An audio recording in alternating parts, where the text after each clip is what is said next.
Hi, எல்லாத்துக்கும் வணக்கம். Kitchen தாவத்திலிருந்து Mahesh.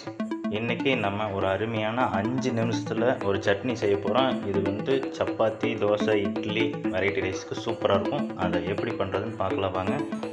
அதுக்கு 100 கிராம் சின்ன வெங்காயம், 100 கிராம் தக்காளி, 50 கிராம் கருப்பு உளுந்து, கொத்தமல்லி 150 கிராம், தாளிக்க கடலைப்பருப்பு, சீரகம், கடுகு, கருவேப்பிலை,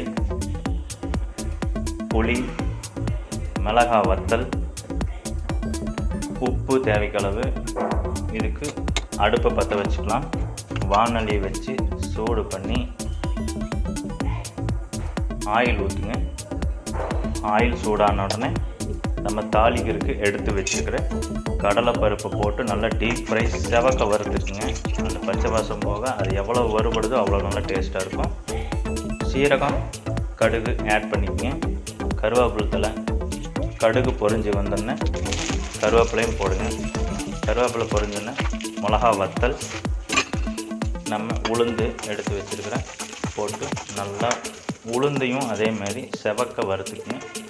இந்த 2 தாலும் நல்லா எவ்வளோ வறுபடுதோ அந்தளவுக்கு உங்களுக்கு டேஸ்ட் இருக்கும். பச்சை வாசம் இல்லாமல் நல்லா டீப் ஃப்ரை பண்ணிடுங்க.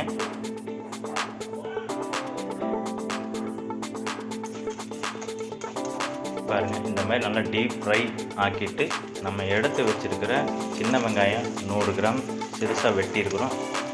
அதையும் போட்டு நல்லா அந்த கலர் மாறுற பக்குவம் வரைக்கும் நல்லா வதக்குங்க. வதங்கினதுக்கப்புறம் தக்காளி, அதையும் நல்லா போட்டு வதக்கிங்க. எல்லாமே இந்த பச்சை வாசம் போகிற அளவுக்கு நல்லா வதக்கிங்க.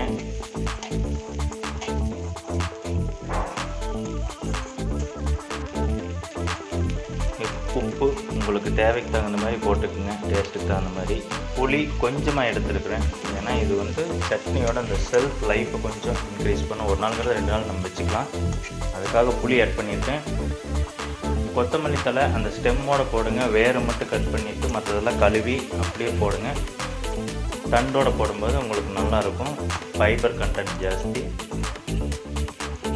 நியூட்ரிஷன் நிறைந்த ஒரு நல்ல சத்தான ஒரு சட்னி 5 நிமிஷத்தில் ரெடி பண்ணிடலாங்க. நீங்கள் எதுக்கு வேணாலும் இது சைட் டிஷ்ஷாக வச்சு சாப்பிட்லாம். இட்லி, தோசை, வெரைட்டி ரைஸ் எதுக்கு வேணாலும் சாப்பிட்டுக்கலாங்க. அவ்வளோ சூப்பராக இருக்கும். மவுத் வாட்டரிங் சட்னி.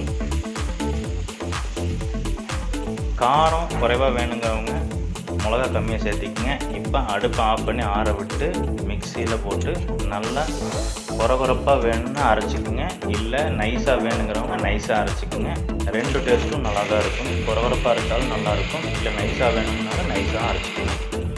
பாருங்கள், சூப்பரான சட்னி 5 நிமிஷத்தில் ரெடி. சூப்பராக இருக்கும். செஞ்சு பாருங்கள். நல்லா இருந்தது அப்படின்னா சப்ஸ்கிரைப் பண்ணுங்கள், லைக் பண்ணுங்கள், ஷேர் பண்ணுங்கள். இன்னொரு நல்ல வீடியோ சந்திப்போம். அதுவரை கிச்சன் தாவத்திலிருந்து மகேஷ். தேங்க்யூ.